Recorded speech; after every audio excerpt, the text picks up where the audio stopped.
global equity update. And this will be for the December quarter. So just a reminder, everyone, if you have any questions, we have a Q&A button and we will make sure we cover as many questions as possible. So my name is Maria Flaherty and today we are joined by John Egan's. And John has done a great job in the December quarter, John. Thanks for that. Really good to see. And we've got a lot to talk about today, don't we, John?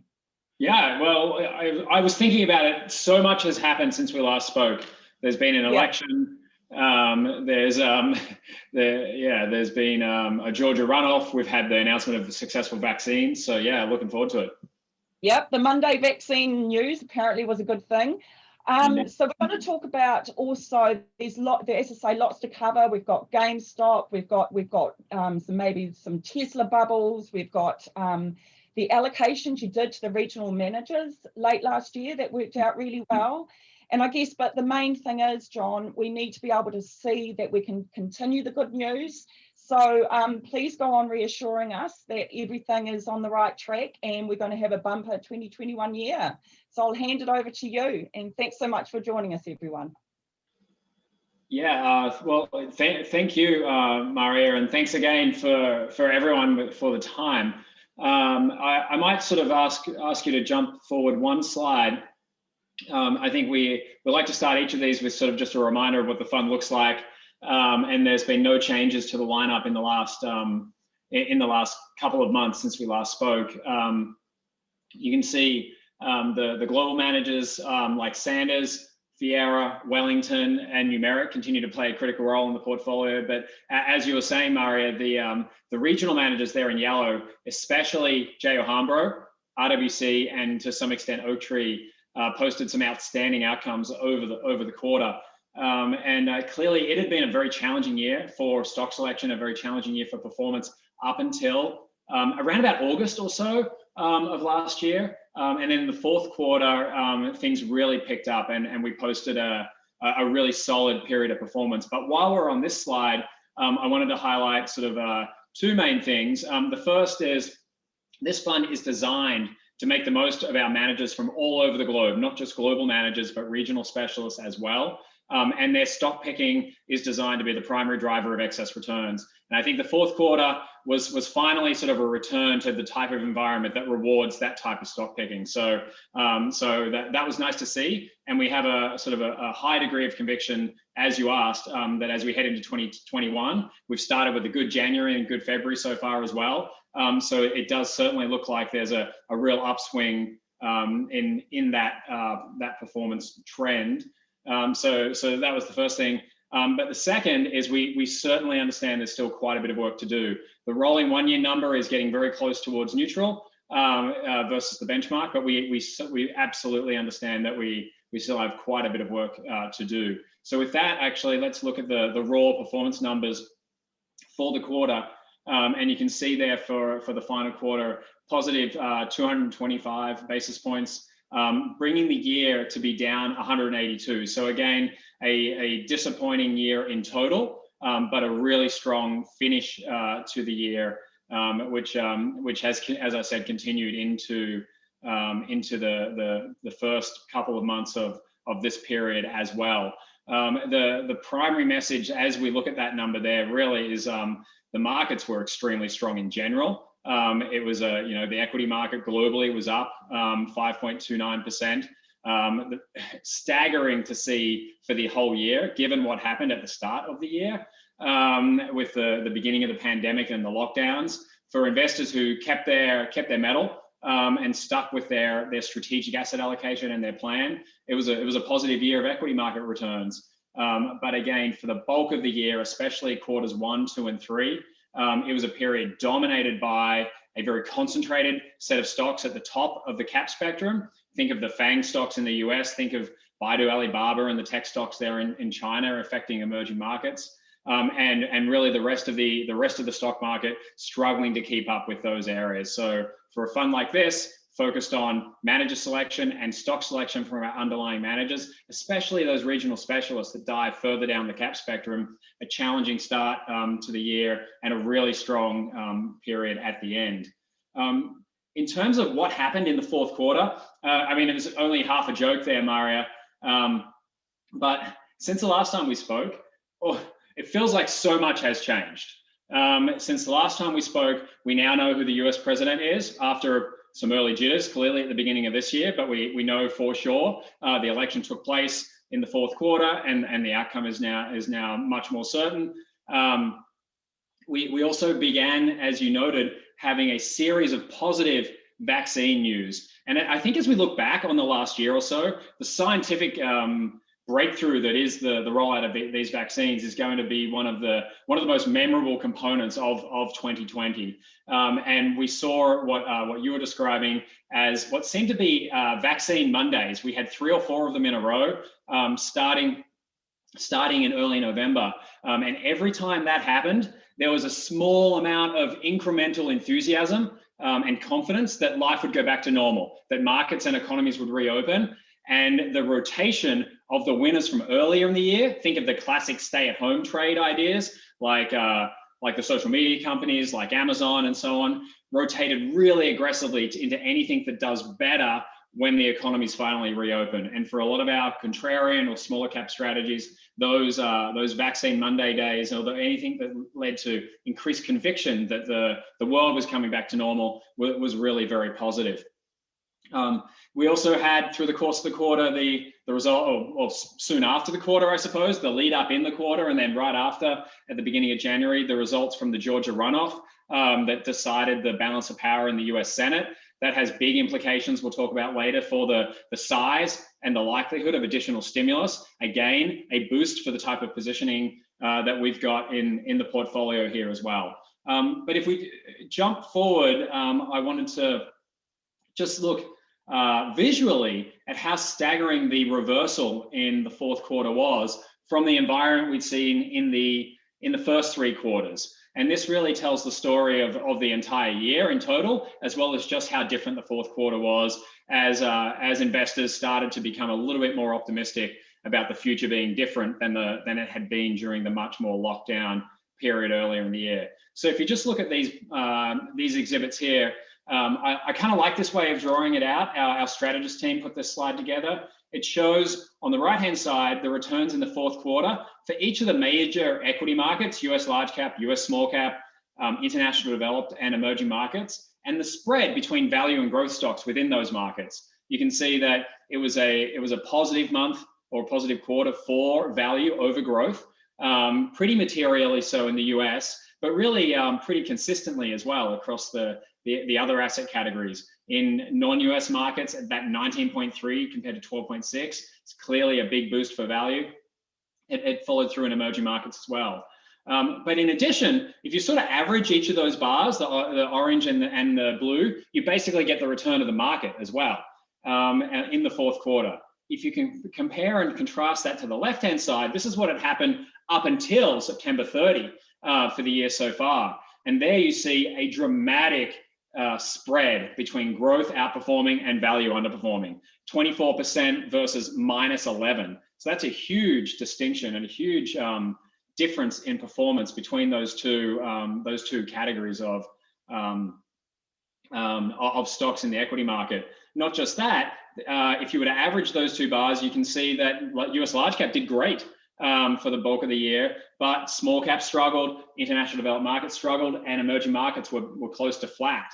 And so it was a rotation in every dimension. US large cap started underperforming more risk-on areas of the market, emerging markets and small cap and non-US equities, and value started outperforming growth. To give a visual and some anecdotes, I guess, of what that means at the stock level, if we go to the next slide, it can be a little bit esoteric to talk about value versus growth and the different regions outperforming or underperforming one another. So this is just a sampling of stocks from the S&P 500, not necessarily to do with what's invested in the portfolio, but helps to give a feel because these are all companies most people know really well. So in the orange bars, you see basically before the beginning of November, when the first positive vaccine news started coming out, we saw dramatic outperformance for FedEx, Amazon, Apple, Netflix, and Microsoft. some of the classic stocks that did very well, while it seemed like we were going to be staying at home for longer than everyone expected at the beginning of the pandemic. On the right-hand side, you start to see in blue just how strong the performance was of companies that are the most levered, the most exposed to an improving economic environment as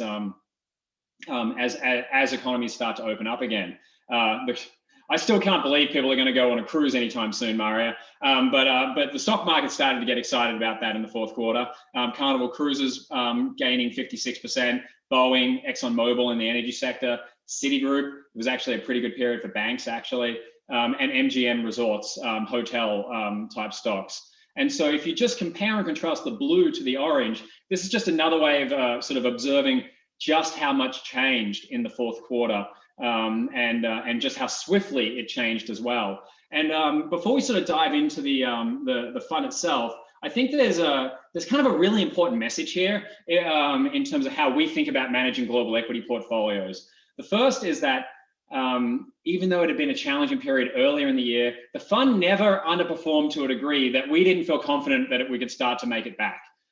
We also had shared, I think, with you a couple of times throughout the period that it was likely that when things turned, they would turn very swiftly. And to try to get cute or to try to get too precise in the timing of that rotation is fraught with difficulty and danger. And so, as you could see, it was really the beginning of November. We had the election, then the vaccine news, all in quick succession, and the rotation was extremely aggressive. So the first message there is performance can actually turn around really fast. The second is it was really important not to capitulate through the earlier period of the year. We spent a lot of time with our managers who had posted disappointing outcomes, just like the fund had, and that discipline to stick with them was really important. And then the third is that we've talked a lot about this massive dislocation between value and growth. And even though that definitely rotated in the period, that's not what really drove the performance of the funds. It was the stock selection of the underlying managers, the fact that growth managers we have did quite well, even though growth underperformed. And we actually even saw in December, growth ended up outperforming value in that final part of the quarter, and the fund still outperformed. And so a big theme that I know we've talked about before is we're not a value manager. We don't need value to outperform growth. We don't need small cap to outperform large cap in order to win. But the severity of those headwinds from earlier in the year, we just needed them to taper off a little bit. That happened in the fourth quarter. It's continued in the first couple of months of this year. And that's where we've seen, if you go to the next slide, a nice, go one more forward. We'll come back to this one. We've seen a nice reversal in the rolling excess returns for the portfolio. There's sort of a key message. This is a chart that I often use with our clients, and I hope is useful for you as well. It's the type of chart that helps give me conviction that we've been here before and that performance in this portfolio has the potential to rebound very strongly and is really starting to do so. So you can see there with the rolling 1 year excess returns getting close to neutral. In fact, that's at the end of January, it's back at basically zero now, a couple of days into February. A big message though, when I look at this exhibit, if you look at the period of underperformance there from sort of mid 2018 through to the end of 2019, that was similar in length to the period of underperformance back in 2011, 2012.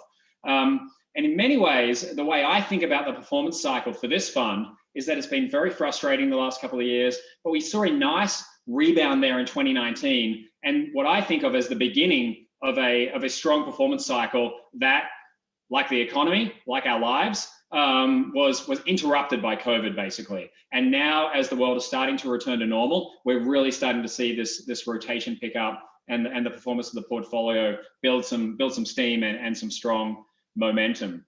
If we go back to the previous exhibit, and so I hope that's a helpful message actually, this idea that COVID interrupted everything, including the performance pattern for this portfolio. As it's receding a little into the distance, so too is the sort of the headwinds and some of the challenges in the portfolio, and we're starting to post some really solid gains against the benchmark, and actually importantly, critically against peers as well, especially our peer groups there in New Zealand, which I know, Maria, you know even better than I do. The final thought that I wanted to share before I'm sort of opening it up perhaps, Maria, to some of your and some of your colleagues' questions is we often get asked, well, how long is there to go in this type of performance cycle, and or did it all just happen in one quarter? And I think this exhibit on the right is a really helpful way of contextualizing just how extreme things got and why we have conviction that things can continue to improve in the portfolio going forward. What this shows, it's a measure of concentration, the Herfindahl-Hirschman Index, for the MSCI World Index. It actually looks even more extreme in the US or in emerging markets standalone. What this shows us is that the level of concentration in the global equity market, which basically means only a handful of stocks outperforming and not that great of a breadth of opportunity for active management under the hood, got more concentrated and more extreme than it had ever been before, even more so than 1999, the tech bubble, right at the end of 2020 there. And the fourth quarter is just that little dip down. And so as things normalize, we certainly benefited from this improvement in the breadth of the equity market, this reduction in the narrowness of the global equity market. But this is sort of a good indication of just how mild or how modest that return to somewhat normal was. On the right-hand side. The left-hand side is often a useful exhibit as well. It just sort of gives a picture of just how challenging it was to outperform over the period where for the whole year, if you're investing in US equities, for example, just a third of stocks actually outpaced the benchmark, which is a low only experience really in the height of the tech bubble as well. So unless you happen to be a money manager concentrated in that group of stocks, which happen to be the tech sector, in the US, you really had a challenging 2020. We certainly have managers like that. We have managers like we have managers like Wellington in the portfolio. We have managers like Fiera in the portfolio who are exposed there. Sanders, who played a little bit in that space and did a nice amount of rotation that added value. But it was certainly, unless you were in that one narrow area, it was very challenging for the course of the year. But I might sort of pause there because I know there's a couple of directions we could go, Maria. And I'm missing your face a little bit, so I might pause and see where you'd like to go from here. Don't worry, I'm here.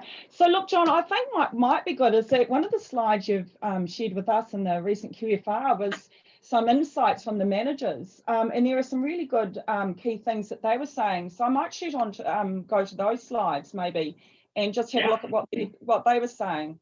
Just a minute, sorry. I'm just going to go to those, sorry.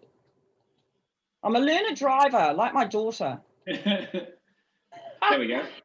There, so look, yeah, there was a lot happening. We all know about the GameStop saga, so that might be a little bit of old news, but it might be good to just touch on that. I'm quite interested in the Tesla story as well and bubbles. So yeah, over to you again, but I am still here listening to you. Wonderful. Well, thank you. I think we just got, because of the dramatic change that was taking place over the period, I think we got some more compelling anecdotes and stories from our money managers, even more than we normally do when we talked with them through our quarterly calls. The first one goes directly, I think, to one of your first questions, Maria. Can the performance that we posted in the final quarter continue? Oaktree is one of our sort of rotational value-oriented managers in emerging markets, and their view is extremely bullish on that. And basically, they made the case that the trade that's taken place starting in the fourth quarter can last a lot longer than most people think. We also saw, and I'll admit, since these quotes, we've seen a little bit more concern about inflation, but the concern about major near-term inflation is certainly not that dramatic. I was sort of surprised to hear that from the money managers. Your point about GameStop. So even before the GameStop, Reddit Wall Street Bets saga of the last couple of weeks, Jim Jornlin, who is Russell's sort of right up there with Simon Parrish in Australia, is our two most tenured and experienced portfolio managers. He's on our team in the global equity team, and he has a son who's just graduated high school. And his point was, well, your high skills personal account in 2020 had more alpha than most institutional money managers. And what he's trying to get at there is that retail trading volumes had increased, especially options trading volume, that we'd seen more than half of the publicly traded options volume was retail. And so in many ways, we were hearing this from from not just inside Russell Investments, but from many of our managers as well who are pointing this out. And it was really those dynamics that allowed, alongside an outrageous, like greater than 100% of the shares being shorted by an individual company, which is, to quote one of our hedge fund investment professionals, Cedric Fan from the New York office, that is staggering and crazy for a hedge fund to be short a company where more than 100% of the shares are already out on loan being shorted. But it was that high short interest combined with the massive retail volume that really led to the craziness of the GameStop issues recently. I should note that that is only an issue in small cap. It's outside of the fund's benchmark. It was sort of a sideshow for this portfolio. In fact, I'm seeing a question here: did the fund have a position in GameStop? The answer is no. And did it impact performance? The answer is also no, because it's not part of the benchmark. Our small cap funds certainly had some interesting days to contend with the last couple of weeks, but it's more of a sideshow and more endemic, as you were saying, about this idea of, we're starting to hear the B word for bubble more often from our money managers. They're talking about it in the context of Bitcoin. They're talking about it in the context of Tesla. They're talking about it in the context of the separation of fundamentals from share prices in stocks like GameStop stock as well. Having said that, we also had a general sense, and I think Sanders said it best, we had a general sense from our money managers that as the pandemic comes to an end, there's likely to be a rather dramatic improvement in the global economy. I think Lou Sanders did it. I mean, he's done a fantastic job. He rotated pretty aggressively out of his technology holdings in sort of August and September, and saw, for a value manager, he was kind of flat for Q1 through Q3, which was astounding. And then somehow managed through that rotation to outperform by about 5% in the fourth quarter. He's currently positioned pretty cyclically, because he's making the point, which I have a lot of sympathy for, that personal balance sheets, people's savings rates are actually really high here in the US. There's a huge pent-up demand for spending when people will be able to spend money again. And I think his quote was, "You won't be able to get a restaurant reservation, and you won't be able to get a haircut," which probably won't bother me too much, since, like I said to you, Maria, not until the 3-year number turns positive, right? Are we allowed to do that? And then the final thing on Tesla. So Tesla's become big enough that you have to contend with it. One thing we've observed from both our growth managers and our value managers is the theme of electric vehicles is a strong one. But there are traditional automakers, especially Volkswagen, that have a huge amount of competitive advantage and a massive volume advantage against say, a company like Tesla. And we have two managers there. One we don't use in the portfolios, but we use for international equities, Global XUS over here, Pazina, who put it quite delicately, Tesla is in deep you-know-what. Lou Sanders is much more polished, and his point was Tesla's in a bubble with an unsustainable competitive advantage. And so the point of sharing those themes is that we've got this sort of dynamic of possible over exuberance in asset pricing with a major potential turnaround in the economy driven by high savings rates, pent up demand, and significant, what's looking like very significant additional stimulus coming from the US government. And all of that is setting up for a portfolio like ours that's a little bit more cyclically positioned, a little bit smaller in cap, and has stock picking from a group of managers driving outcomes, a primary focus for the portfolio's excess returns. I see a couple of questions coming through, which is great. So I might I was just going to say, if you'd like me to jump to any of those, because that's most of the big themes that I was hoping to share with you, Marianne, or your clients there. Yeah, so why don't you just start? We'll go through the questions, actually. There are some good questions in there, actually, John. Yes. Got them in front of you? Yep. I see them there. So I see, can we talk about the interplay between Oaktree and RWC in the emerging market sleeve and how they place for a post-vaccine world? The short version is those are two of the most bullish managers we have in the lineup. I think Oaktree's quote here sums things up pretty well. They like financials in emerging markets. We see this with our developed market managers as well. The amount of provisions for possible credit losses coming out of the pandemic was very high and is unlikely to be realized. Then you've got rising interest rates and a steepening yield curve, both of which are good for financials as well. They're also mildly underweight some of the most extreme tech company exposure in China. Think of Alibaba, or Tencent, and Baidu, and the like, that have really benefited so much from the pandemic. So, the short version is that our emerging markets managers are more cyclical and more bullish than we've seen them for quite some time, actually. I hope that helps with that one. We've got a couple of questions here, so if it's okay, Mari, I can do a lightning round.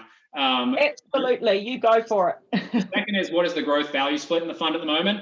The unfortunate thing is, unlike a regional exposure where you can say, I've got 50% and the benchmark's got 55, how you measure value growth is not perfect. There's many different ways to do it. One helpful way is to look through a risk model lens. And the short version is, our value exposure is a little higher today than it was at the beginning of last year, but it hasn't changed for the last three to 6 months. We are overweight value by about 0.15 standard deviations on the risk model's Z scores. A nice way to think about that is, if you were to rank the stock market from value to growth like this, and put the cheapest stocks at the top and the most expensive stocks at the bottom, we're about 5% overweight the most expensive stocks and about 5% underweight, 5% overweight the cheapest stocks and about 5% underweight the most expensive stocks. The way I would think about it, and the fourth quarter and December was a good example of this, is in December, growth outperformed value and the fund outperformed. So we have the potential, and we've seen a tailwind when value outperforms growth, but we don't need value to outperform growth for the fund to outperform. And so when there's an extreme payoff, it's a big headwind or tailwind. But more likely, if we're going to see mild outperformance of value over growth over the next little while, that'll be a tailwind. If it flattens out, it'll be supportive of the broader excess returns for the funds. What do interest rates reaching their floor mean for the strategy? We try not to be too sensitive in the overall positioning of the fund to the rate or the direction of interest rates. However, as the economies open up and as economic growth picks up, our strategists do expect interest rates to rise a little and do expect the yield curve to steepen. Both of those things are good for value over growth and are good for financials over tech, and are good for smaller cap over larger cap. And we've actually seen, even in the beginning of this year, a mild move up off the bottom on interest rates. Again, if interest rates stay where they are or come down a little bit, that's not a big deal, not a big headwind. If they completely fall off a cliff like they did this time last year, that would clearly be a challenge for portfolios. The next question is, what does the outcome of the US election mean for the fund's position in US equities? There's a couple of interesting things there. The first is, we're a little bit underweight the US, and we're going to stay that way. We have less of an underweight to the US than most active global equity managers. Most global equity managers are about 10% or so underweight the US, and we're closer to 5%. One, that's a risk management decision where we want stock selection to drive outcomes. But two, this is not so much because of the result of the US election, well, at least the presidential election. It is more the result of the fact that the US Senate now has the balance of power very slightly in the hands of the Democrats. And so you've all probably seen the news. The likelihood of a large and meaningful stimulus bill is quite a bit elevated compared to if we had a split Senate, or if we had President Trump win re-election. And so that is actually net bullish for the US economy. It's also true that the speed of vaccine distribution has been sort of strongest in Israel and the UK, and the US is close to third. So things are certainly speeding up there, and that's making us a little bit more bullish, more so about the pace of the global economic recovery and for the rotation away from mega cap tech stocks continuing to be the only game in town. But at the margin, we think that also means you don't want to be dramatically underweight the US going into this year. John, we might not just have time for the last question. You've talked and given us such a lot of information over the last half hour, so we might just finish it up there. And thank you and our audience as well for joining us today. That was fantastic rundown. I think I need to just elaborate on the hair story. So John told us the other day that he wasn't going to cut his hair until the 3-year number gets above the benchmark. So, John, you really do have a vested interest in this fund, don't you? Well, yeah, I have my superannuation invested in it also. But yes, I have to admit, since then, Maria, my wife Jackie has her own opinions about the situation. So, we'll have to see who wins. But yes, focusing on the fund delivering stronger performance going forward is where we're at right now. We've got more time than ever to do investment research, being stuck at home. So that's been one of the big themes of the last year. Yeah, so look, I'd just like to thank you once again, John. I actually did want to remind people that this is just the first of our quarterly webinar series as well. And our next webinar is going to be on Thursday morning at 9 a.m. and it's going to be with Gerard Fitzpatrick on our Global Bond Fund. So John, thank you once again. Thank you to our audience. And look, keep up the good work, John. We really like what you've been doing. And yeah, we don't want to see you here around your knees, darling. That's just no one wants that. Thank you. All right, thanks everyone for your questions and your time, and I'm here if you need anything. Thanks so much, John. Bye-bye, everyone.